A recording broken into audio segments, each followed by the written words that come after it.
अपना पहला क्वेश्चन है, मुद्रास्फीति यानी कि इन्फ्लेशन के दौरान बाजार में धन की आपूर्ति पर क्या प्रभाव पड़ता है।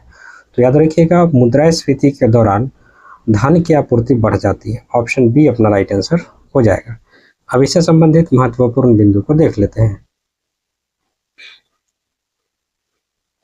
देखिए, मुद्रास्फीति वह स्थिति है जिसमें बाजार में मुद्रा या कैश का प्रभाव अधिक हो जाता है, जिससे लोगों की क्रय शक्ति तो दिखती है, यानी कि लोगों की क्रय शक्ति बढ़ जाती है, लेकिन पैसे का मूल्य घट जाता है और वस्तुओं तथा सेवाओं के दाम लगातार बढ़ते जाते हैं। इससे क्या होती है, महंगाई बढ़ जाती है, याद रखिएगा।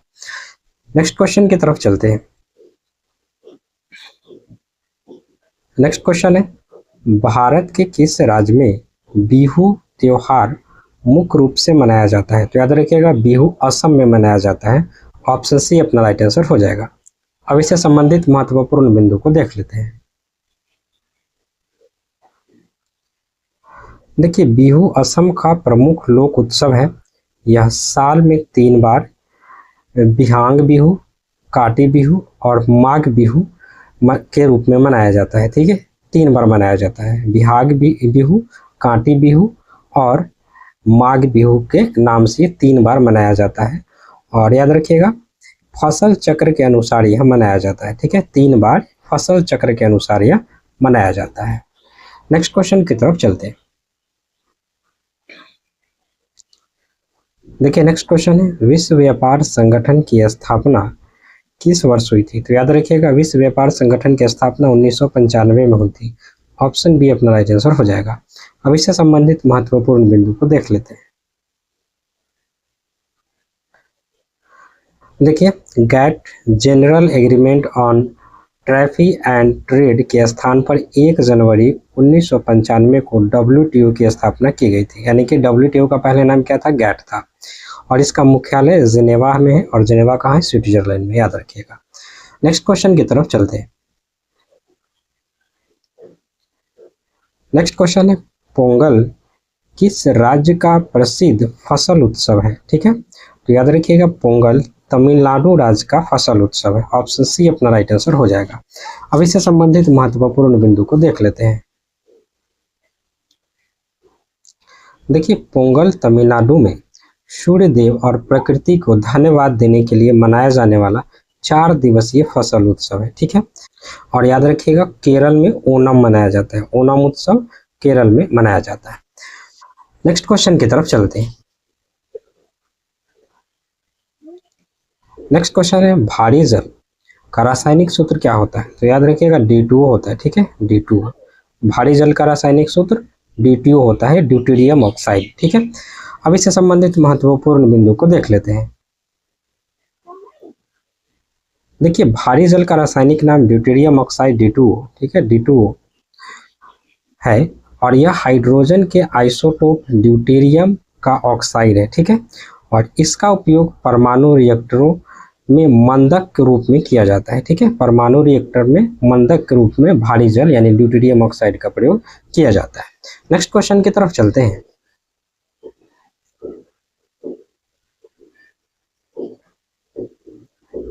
नेक्स्ट क्वेश्चन है, पानीपत की दूसरी लड़ाई 1556 में किनके बीच लड़ी गई थी। तो याद रखिएगा, पानीपत की दूसरी लड़ाई अकबर और हेमू के बीच हुआ था। ऑप्शन बी अपना राइट आंसर हो जाएगा। और याद रखिएगा, हेमू कहने का मतलब हेमचंद्र विक्रमादित्य। ठीक है, याद रखिएगा, शॉर्ट में इसको हेमू कहते हैं, लेकिन हेमचंद्र विक्रमादित्य पूरा नाम है। अब इससे संबंधित महत्वपूर्ण बिंदु को देख लेते हैं। देखिए, 5 नवंबर 1556 को लड़ी गई इस लड़ाई में बैरम खान के नेतृत्व में मुगल सेना ने हेमू को हराया, जिससे भारत में मुगल शासन व्यवस्था की पुनः स्थापना हुई। पानीपत का पहला युद्ध 1526 में हुआ था। नेक्स्ट क्वेश्चन की तरफ चलते हैं। नेक्स्ट क्वेश्चन है, बंगाल का विभाजन किस वायसराय के समय हुआ था। ठीक है, तो याद रखिएगा, बंगाल का विभाजन लॉर्ड कर्जन के समय हुआ था। ऑप्शन सी अपना राइट आंसर हो जाएगा। अब इससे संबंधित महत्वपूर्ण बिंदु को देख लेते हैं। देखिए, लॉर्ड कर्जन ने 1905 में फूट डालो और राज करो की नीति के तहत बंगाल का विभाजन किया था। इसके विरोध में स्वदेशी आंदोलन शुरू हुआ था। 1911 में लॉर्ड हार्डिंग के समय बंगाल विभाजन को रद्द किया गया था, याद रखिएगा। नेक्स्ट क्वेश्चन की तरफ चलते हैं।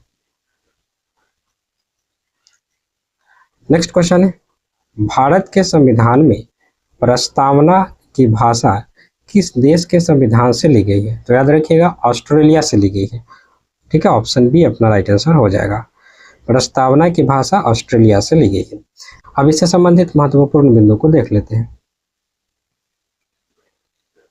देखिए, प्रस्तावना का विचार अमेरिका से लिया गया है, लेकिन इसकी भाषा और समवर्ती सूची का प्रावधान जो है वो ऑस्ट्रेलिया के संविधान से लिया गया है। याद रखिएगा, प्रस्तावना का विचार अमेरिका से लिया गया है, लेकिन इसकी भाषा, ठीक है, और समवर्ती सूची का प्रावधान ऑस्ट्रेलिया के संविधान से लिया गया है। ठीक है, नेक्स्ट क्वेश्चन की तरफ चलते हैं।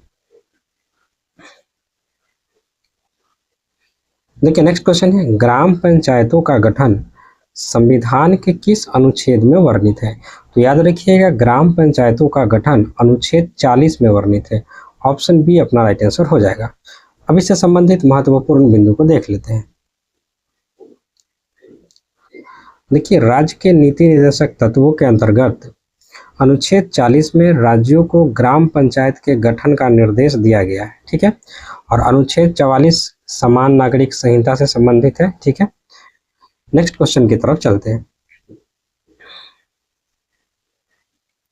नेक्स्ट क्वेश्चन है, भूमध्य रेखा को 2 बार पार करने वाली नदी कौन सी है? ठीक है, तो याद रखिएगा कांगो नदी भूमध्य रेखा को 2 बार पार करती है। कांगो नदी को जायरे नदी भी कहा जाता है, याद रखिएगा।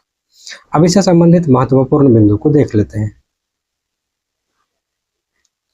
देखिए, अफ्रीका महाद्वीप की कांगो नदी भूमध्य रेखा को 2 बार काटती है, और भारत की माही नदी, याद रखिएगा, कर्क रेखा को 2 बार काटती है, और अफ्रीका की लिम्पोपो नदी मकर रेखा को 2 बार काटती है। यहाँ से तीनों क्वेश्चन को अच्छे से याद रखिएगा, काफ़ी इंपॉर्टेंट है। ठीक है, अफ्रीका की कांगो नदी भूमध्य रेखा को 2 बार काटती है, भारत में माही नदी कर्क रेखा को 2 बार काटती है, और अफ्रीका की लिम्पोपो नदी मकर रेखा को 2 बार काटती है। अपना पहला क्वेश्चन है, प्रसिद्ध गांधी इरविन समझौता किस वर्ष हुआ था? तो गांधी इरविन समझौता 1931 में हुआ था। ऑप्शन बी अपना राइट आंसर हो जाएगा। अब इससे संबंधित महत्वपूर्ण बिंदु को देख लेते हैं। देखिए, 5 मार्च 1931 को महात्मा गांधी और वायसराय लॉर्ड इरविन के बीच यह समझौता हुआ था। इसके तहत कांग्रेस ने सविनय अवज्ञा आंदोलन स्थगित कर दिया और दूसरे गोलमेज सम्मेलन में भाग लेने के लिए सहमत हो। नेक्स्ट क्वेश्चन है, हर्षचरित के रचयिता कौन थे? तो हर्षचरित के रचयिता वानभट्ट थे। ऑप्शन ए अपना राइट आंसर हो जाएगा। अब इससे संबंधित महत्वपूर्ण बिंदु को देख लेते हैं। देखिए, वानभट्ट सम्राट हर्षवर्धन के दरबारी कवि थे। उन्होंने संस्कृत में हर्षचरित यानी कि हर्षवर्धन की जीवनी और प्रसिद्ध नाटक कादम्बरी की रचना की थी। ठीक है, याद रखिएगा। चीनी यात्री हेनसांग भी हर्षवर्धन के शासनकाल में ही भारत आया था। नेक्स्ट क्वेश्चन की तरफ चलते हैं। ये जितने भी डिटेल्स है याद रखिएगा, यहाँ से 3-4 क्वेश्चन तो ऐसे ही बन जाते हैं। नेक्स्ट क्वेश्चन की तरफ चलते हैं। नेक्स्ट क्वेश्चन है, संविधान संशोधन की प्रक्रिया किस देश के संविधान से ली गई है? तो याद रखिएगा, संविधान संशोधन की प्रक्रिया दक्षिण अफ्रीका के संविधान से ली गई है। ऑप्शन ए अपना राइट आंसर हो जाएगा। अब इससे संबंधित महत्वपूर्ण बिंदु को देख लेते हैं। देखिए, भारतीय संविधान के भाग 20 और अनुच्छेद 368 के तहत संसद को संविधान में संशोधन करने की शक्ति प्राप्त है, और यह प्रावधान दक्षिण अफ्रीका के संविधान से प्रेरित है। नेक्स्ट क्वेश्चन की तरफ चलते हैं।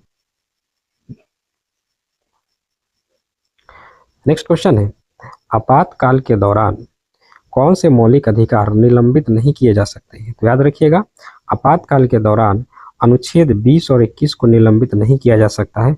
ऑप्शन सी अपना राइट आंसर हो जाएगा। अब इससे संबंधित महत्वपूर्ण बिंदु को देख लेते हैं।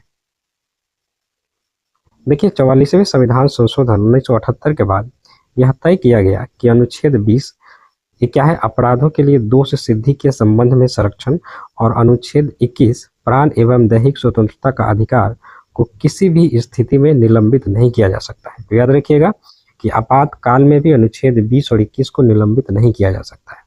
नेक्स्ट क्वेश्चन की तरफ चलते हैं। नेक्स्ट क्वेश्चन है, सुंदरवन डेल्टा किन दो प्रमुख नदियों के मुहाने पर स्थित है? तो याद रखिएगा, गंगा और ब्रह्मपुत्र नदियों के मुहाने पर स्थित है। ऑप्शन ए अपना राइट आंसर हो जाएगा। अब इससे संबंधित महत्वपूर्ण बिंदु को देख लेते हैं। देखिए, सुंदरवन डेल्टा दुनिया का सबसे बड़ा नदी डेल्टा है जो भारत, पश्चिम बंगाल और बांग्लादेश में फैला हुआ है। यह अपने सुंदरी पेड़ों और मैंग्रोव वनों और रॉयल बंगाल टाइगर के लिए विश्व भर में प्रसिद्ध है। ठीक है, याद रखिएगा। नेक्स्ट क्वेश्चन की तरफ चलते हैं। नेक्स्ट क्वेश्चन है, पृथ्वी के वायुमंडल की किस परत में मौसम संबंधी सभी घटनाएं जैसे वर्षा, बादल, तूफान, ये सारी चीजें होती है? तो याद रखिएगा, क्षोभ मंडल में। क्षोभ मंडल में मौसम संबंधित सभी घटनाएं घटती है। ऑप्शन बी अपना राइट आंसर हो जाएगा। अब इससे संबंधित महत्वपूर्ण बिंदु को देख लेते हैं। देखिए, क्षोभ मंडल वायुमंडल की सबसे निचली परत है जहां मौसम से जुड़ी लगभग सभी गतिविधियां होती है। समताप मंडल में ओजोन परत पाई जाती है, याद रखिएगा। और हवाई जहाज को वायुमंडल के किस परत में उड़ाया जाता है? तो समताप मंडल। ठीक है, याद रखिएगा। नेक्स्ट क्वेश्चन की तरफ चलते हैं। नेक्स्ट क्वेश्चन है, जल का अधिकतम घनत्व किस तापमान पर होता है? तो याद रखिएगा, जल का अधिकतम घनत्व 4 डिग्री सेल्सियस पर होता है। ऑप्शन सी अपना राइट आंसर हो जाएगा। अब इससे संबंधित महत्वपूर्ण बिंदु को देख लेते हैं। देखिए, पानी का असामान्य व्यवहार होता है 0 डिग्री सेल्सियस से लेकर 4 डिग्री सेल्सियस तक। गर्म करने पर इसका आयतन क्या होता है? घटता है। और घनत्व क्या है? बढ़ता है। ठीक है, 0 डिग्री सेल्सियस से 4 डिग्री सेल्सियस तक गर्म करने पर इसका आयतन घटता है और घनत्व बढ़ता है। 4 डिग्री सेल्सियस पर इसका घनत्व सबसे अधिक होता है, यानी कि पानी का 4 डिग्री सेल्सियस पर घनत्व सबसे अधिक होता है। इसी कारण ठंडे प्रदेशों में झील की ऊपरी परत जमने के बावजूद नीचे मछलियां जीवित रहती है। ठीक है, याद रखिएगा। नेक्स्ट क्वेश्चन की तरफ चलते हैं। नेक्स्ट क्वेश्चन है, आवर्त सारणी का जनक किसे माना जाता है? तो आवर्त सारणी का जनक मेंडलीव को माना जाता है। ठीक है, दमित्री मेंडलीव को माना जाता है। ठीक है, क्वेश्चन यदि ऐसे पूछे कि आधुनिक आवर्त सारणी का जनक किसे माना जाता है, तो हेनरी मोजले को माना जाता है। ठीक है, अब इससे संबंधित महत्वपूर्ण बिंदु को देख लेते हैं। देखिए, मेंडलीव ने तत्वों को उनके परमाणु द्रव्यमान के बढ़ते क्रम में व्यवस्थित करके पहली आवर्त सारणी बनाई थी। देखिए, आधुनिक आवर्त सारणी हेनरी मोजले द्वारा दी गई थी जो परमाणु क्रमांक पर आधारित थी। याद रखिएगा। नेक्स्ट क्वेश्चन की तरफ चलते हैं। नेक्स्ट क्वेश्चन है, पत्तियों का हरा रंग किसकी उपस्थिति के कारण होता है? तो पत्तियों का हरा रंग क्लोरोफिल की उपस्थिति के कारण होता है। ऑप्शन बी अपना राइट आंसर हो जाएगा। अब इससे संबंधित महत्वपूर्ण बिंदु को देख लेते हैं। देखो, पौधे की पत्तियों में पाया जाने वाला वर्णक क्लोरोफिल सूर्य के प्रकाश को अवशोषित करता है और प्रकाश संश्लेषण की प्रक्रिया में मदद करता है। इसमें मुख्य रूप से मैग्नीशियम धातु पाई जाती है। क्लोरोफिल में मुख्य रूप से मैग्नीशियम धातु पाई जाती है। नेक्स्ट क्वेश्चन की तरफ चलते हैं। नेक्स्ट क्वेश्चन है, अंतर्राष्ट्रीय न्यायालय international court of justice ICJ का मुख्यालय कहाँ है? तो देखिए, इंटरनेशनल कोर्ट ऑफ जस्टिस यानी ICJ अंतर्राष्ट्रीय न्यायालय का मुख्यालय हेग में है। ठीक है, ये कहाँ है? नीदरलैंड में पड़ता है, हेग में। ऑप्शन सी अपना राइट आंसर हो जाएगा। अब इससे संबंधित महत्वपूर्ण बिंदु को देख लेते हैं। देखिए, इंटरनेशनल कोर्ट ऑफ जस्टिस संयुक्त राष्ट्र का मुख्य न्यायिक अंग है। ठीक है, इसकी स्थापना 1945 में हुई थी और इसका मुख्यालय द हेग नीदरलैंड में स्थित है। इसमें 15 न्यायाधीश होते हैं जिनका कार्यकाल 9 वर्षों का होता है। याद रखिए, कार्यकाल भी याद रखिएगा, एग्जाम में पूछे जाते हैं। अपना पहला क्वेश्चन है, पानीपत का प्रथम युद्ध यानी 1526 में जो पानीपत का प्रथम युद्ध हुआ था, किसके बीच हुआ था? किसके बीच लड़ा गया था? तो याद रखिएगा, बाबर और इब्राहिम लोदी के बीच लड़ा गया था। ऑप्शन बी अपना राइट आंसर हो जाएगा। अब इससे संबंधित महत्वपूर्ण बिंदु को जान लेते हैं। देखिए, 21 अप्रैल 1526 को पानीपत के प्रथम युद्ध में बाबर ने दिल्ली के सुल्तान इब्राहिम लोदी को हराया था और भारत में मुगल साम्राज्य की नींव रखी थी। ठीक है, इसी युद्ध के बाद भारत में मुगल साम्राज्य की नींव पड़ी। अब देखिए, इस युद्ध में बाबर ने पहली बार तुगलमा नीति और तोप खाने का प्रयोग करा। ठीक है, तुगलमा युद्ध नीति और तोप खाने का प्रयोग करा, याद रखिएगा। नेक्स्ट क्वेश्चन की तरफ चलते हैं। नेक्स्ट क्वेश्चन, सत्य शोधक समाज की स्थापना किसने की थी? तो याद रखिएगा, सत्य शोधक समाज की स्थापना ज्योतिराव फूले ने करी थी। ऑप्शन बी अपना राइट आंसर हो जाएगा। अब इससे संबंधित महत्वपूर्ण बिंदु को जान लेते हैं। महात्मा ज्योतिराव फूले ने 1873 में महाराष्ट्र में सत्य शोधक समाज की स्थापना निम्न जातियों और महिलाओं के अधिकारों तथा शिक्षा के प्रचार के लिए की थी। ठीक है, और उनकी प्रसिद्ध पुस्तक का नाम क्या है? गुलामगिरी। ठीक है, याद रखिएगा, गुलामगिरी पुस्तक के लेखक कौन है? ज्योतिराव फूले। चलिए नेक्स्ट क्वेश्चन की तरफ चलते हैं। नेक्स्ट क्वेश्चन है, भारत छोड़ो आंदोलन के समय करो या मरो का नारा किसने दिया था? तो याद रखिएगा, भारत छोड़ो आंदोलन 1942 के समय करो या मरो का नारा महात्मा गांधी ने दिए थे। ऑप्शन सी अपना राइट आंसर हो जाएगा। अब इससे संबंधित महत्वपूर्ण बिंदु को जान लेते हैं। देखिए, 8 अगस्त 1942 को बॉम्बे में के ग्वालियर टैंक मैदान से महात्मा गांधी जी ने भारत छोड़ो आंदोलन की शुरुआत की थी और देशवासियों को करो या मरो का संदेश दिया था। ठीक है, नेक्स्ट क्वेश्चन की तरफ चलते हैं। भारतीय संविधान के किस अनुच्छेद को डॉक्टर भीमराव अंबेडकर ने संविधान की आत्मा कहा था? तो याद रखिएगा, अनुच्छेद 32 को डॉक्टर भीमराव अंबेडकर ने संविधान की आत्मा कहा था। ऑप्शन डी अपना राइट आंसर हो जाएगा। अब इससे संबंधित महत्वपूर्ण बिंदु को देख लेते हैं। देखिए, अनुच्छेद 32 यानी कि संवैधानिक उपचारों का अधिकार, नागरिकों को मौलिक अधिकारों के हनन पर सीधे सर्वोच्च न्यायालय जाने का अधिकार देती है अनुच्छेद 32। इसी कारण से डॉक्टर भीमराव अंबेडकर जी ने इसे संविधान का हृदय और आत्मा कहा है। ठीक है, याद रखिए। नेक्स्ट क्वेश्चन की तरफ चलते हैं। नेक्स्ट क्वेश्चन है, भारत में पंचायती राज व्यवस्था सबसे पहले किस राज्य में लागू की गई थी? तो याद रखिएगा, भारत में पंचायती राज व्यवस्था सबसे पहले राजस्थान में लागू की गई थी। राजस्थान के नागौर जिले से शुरू हुई थी। ऑप्शन बी अपना राइट आंसर हो जाएगा। अब इससे संबंधित महत्वपूर्ण बिंदु को देख लेते हैं। देखिए, 2 अक्टूबर 1959 को पंडित जवाहरलाल नेहरू ने राजस्थान के नागौर जिले में पंचायती राज व्यवस्था का उद्घाटन किया था। बाद में 73वें संविधान संशोधन 1992 द्वारा इसे संवैधानिक दर्जा दिया गया था। याद रखिएगा। नेक्स्ट क्वेश्चन की तरफ चलते हैं। नेक्स्ट क्वेश्चन है, वित्त आयोग का गठन संविधान के किस अनुच्छेद के तहत किया जाता है? तो याद रखिएगा, वित्त आयोग का गठन अनुच्छेद 280 के तहत किया जाता है। ऑप्शन ए अपना राइट आंसर हो जाएगा। अब इससे संबंधित महत्वपूर्ण बिंदु को देख लेते हैं। देखिए, अनुच्छेद 280 के तहत राष्ट्रपति प्रत्येक 5 वर्ष में वित्त आयोग का गठन करते हैं। इसका मुख्य कार्य केंद्र और राज्यों के बीच टैक्सेस यानी कि करों के वितरण का सुझाव देना होता है। नेक्स्ट क्वेश्चन की तरफ चलते हैं। नेक्स्ट क्वेश्चन है, माजुली जो दुनिया का सबसे बड़ा नदी द्वीप है, किस नदी पर स्थित है? तो याद रखिएगा, माजुली जो है, जो माजुली द्वीप है वो ब्रह्मपुत्र नदी पर स्थित है। ऑप्शन बी अपना राइट आंसर हो जाएगा। अब इससे संबंधित महत्वपूर्ण बिंदु को देख लेते हैं। देखिए, माजुली द्वीप असम राज्य में ब्रह्मपुत्र नदी के बीच स्थित है।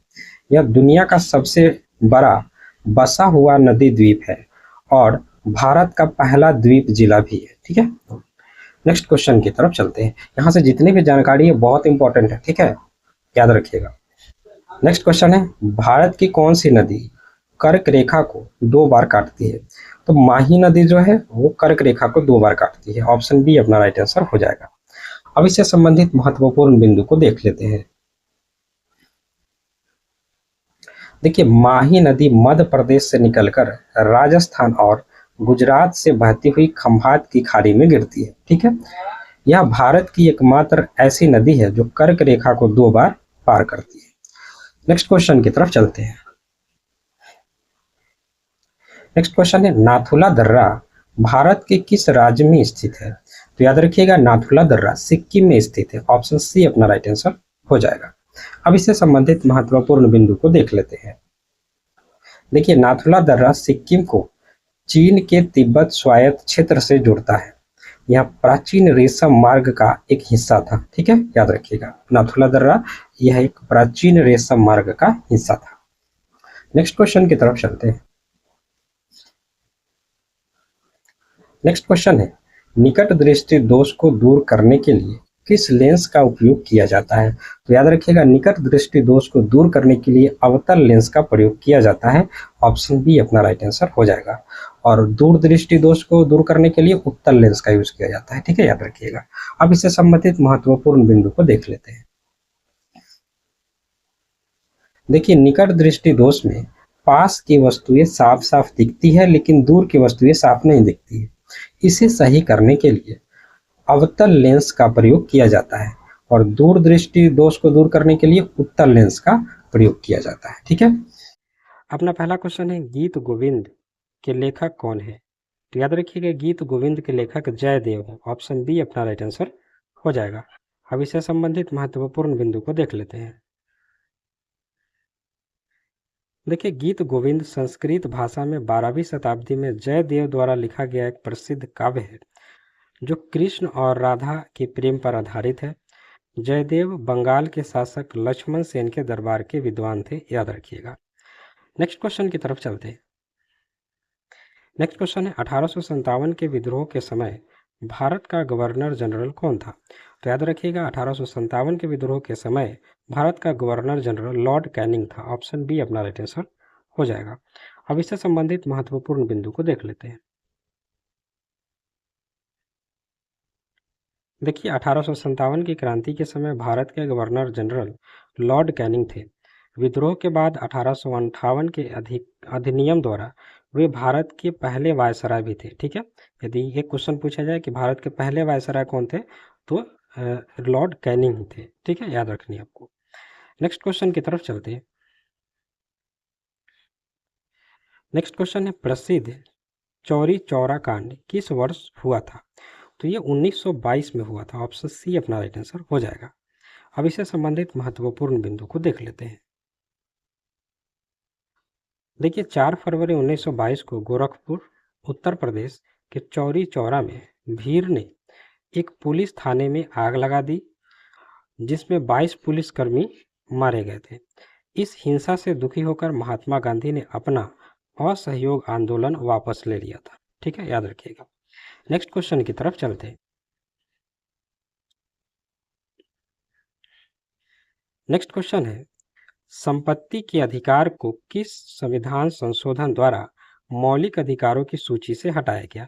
तो याद रखिएगा 44वां संविधान संशोधन 1978 द्वारा संपत्ति के अधिकार को मौलिक अधिकारों की सूची से हटा दिया गया और उसे कानूनी अधिकार बना दिया गया। ऑप्शन बी अपना राइट आंसर हो जाएगा। अब इससे संबंधित महत्वपूर्ण बिंदु को देख लेते हैं। देखिए 44वें संविधान संशोधन 1978 के तहत संपत्ति के अधिकार को अनुच्छेद 31 से हटाकर अनुच्छेद 300 के ए के अंतर्गत एक कानूनी अधिकार बना दिया गया। ठीक है, यानी कि संपत्ति का अधिकार पहले अनुच्छेद 31 में था लेकिन इसे हटाकर अब 300 के ए में रख दिया गया जहां अब ये संपत्ति का अधिकार कानूनी अधिकार बन गया है। नेक्स्ट क्वेश्चन की तरफ चलते हैं। नेक्स्ट क्वेश्चन है भारत के नियंत्रक एवं महालेखा परीक्षक की नियुक्ति कौन करता है? तो याद रखिएगा भारत के नियंत्रक एवं महालेखा परीक्षक की नियुक्ति भारत के राष्ट्रपति करते हैं। ऑप्शन सी अपना राइट आंसर हो जाएगा। अब इससे संबंधित महत्वपूर्ण बिंदु को देख लेते हैं। देखिए संविधान के अनुच्छेद 148 के तहत राष्ट्रपति कैग नियंत्रक एवं महालेखा परीक्षक की नियुक्ति करते हैं। कैग को लोक वित्त का संरक्षक यानी कि गार्जियन ऑफ पब्लिक पर्स माना जाता है जो सरकार के खर्चों का ऑडिट करता है, याद रखिएगा। तो अनुच्छेद 148 के तहत राष्ट्रपति कैग की नियुक्ति करेंगे यानी कि नियंत्रक एवं महालेखा परीक्षक की नियुक्ति करेंगे। ये इंपॉर्टेंट पॉइंट है, याद रखिएगा। नेक्स्ट क्वेश्चन की तरफ चलते हैं। नेक्स्ट क्वेश्चन है लोकसभा का कार्यकाल आपातकाल की स्थिति में एक बार में कितने वर्ष के लिए बढ़ाया जा सकता है? ठीक है, तो याद रखिएगा 1 वर्ष के लिए बढ़ाया जा सकता है, आपातकाल की स्थिति में 1 वर्ष के लिए बढ़ाया जा सकता है। ऑप्शन बी अपना राइट आंसर हो जाएगा। अब इससे संबंधित महत्वपूर्ण बिंदु को देख लेते हैं। देखिए, अनुच्छेद 352 के तहत राष्ट्रीय आपातकाल लागू होने पर संसद कानून बनाकर लोकसभा के कार्यकाल को एक बार में अधिकतम 1 वर्ष तक बढ़ा सकती है। इंपॉर्टेंट पॉइंट है, याद रखिएगा। नेक्स्ट क्वेश्चन की तरफ चलते हैं। नेक्स्ट क्वेश्चन है, भारत में केसर का सबसे बड़ा उत्पादक राज्य या केंद्र शासित प्रदेश कौन सा है? ठीक है, तो याद रखिएगा जम्मू और कश्मीर। जम्मू और कश्मीर भारत में केसर का सबसे बड़ा उत्पादक राज्य या केंद्र शासित प्रदेश है। ठीक है, क्योंकि जम्मू कश्मीर अब केंद्र शासित प्रदेश बन गए हैं, इसलिए राज्य और केंद्र शासित प्रदेश दोनों हमने लिखा। तो ऑप्शन बी अपना राइट आंसर हो जाएगा। देखिए, जम्मू और कश्मीर विशेष रूप से पामपोर क्षेत्र में भारत में केसर का एकमात्र और सबसे बड़ा उत्पादक है। ठीक है, यानी कि जम्मू और कश्मीर में केसर का सबसे ज़्यादा उत्पादन होता है, लेकिन विशेष रूप से किस क्षेत्र में? पामपोर क्षेत्र। ठीक है, यहाँ की करेवा मिट्टी केसर की खेती के लिए बहुत प्रसिद्ध है, याद रखिएगा। नेक्स्ट क्वेश्चन की तरफ चलते हैं। नेक्स्ट क्वेश्चन है, स्वेज नहर किन 2 सागरों को जोड़ती है? तो याद रखिएगा स्वेज नहर भूमध्य सागर और लाल सागर को जोड़ती है। ऑप्शन ए अपना राइट आंसर हो जाएगा। अब इससे संबंधित महत्वपूर्ण बिंदु को देख लेते हैं। देखिए, मिस्र में स्थित स्वेज नहर भूमध्य सागर को लाल सागर से जोड़ती है। यह यूरोप और एशिया के बीच सबसे छोटा समुद्री मार्ग प्रदान करती है। ठीक है, नेक्स्ट क्वेश्चन की तरफ चलते हैं। क्वेश्चन है, हीराकुंड बांध किस नदी पर बनाया गया है? तो याद रखिएगा हीराकुंड बांध महानदी पर बनाया गया है। ऑप्शन ए अपना राइट आंसर हो जाएगा। अब इससे संबंधित महत्वपूर्ण बिंदु को देख लेते हैं। देखिए, हीराकुंड बांध उड़ीसा राज्य में महानदी पर स्थित है। यह भारत और दुनिया के सबसे लंबे बांधों में से एक है, याद रखिएगा। नेक्स्ट क्वेश्चन की तरफ चलते हैं। नेक्स्ट क्वेश्चन है, तारों का टिमटिमाना प्रकाश के किस घटना के कारण होता है? तो याद रखिएगा तारों का टिमटिमाना प्रकाश के अपवर्तन के कारण होता है। ऑप्शन सी अपना राइट आंसर हो जाएगा। अब इससे संबंधित महत्वपूर्ण बिंदु को देख लेते हैं। देखिए, वायुमंडल की विभिन्न परतों का घनत्व और तापमान अलग अलग होता है। जब तारों का प्रकाश इन परतों से होकर गुजरता है तो अपवर्तन के कारण उसकी दिशा लगातार बदलती रहती है, जिससे तारे टिमटिमाते हुए नजर आते हैं।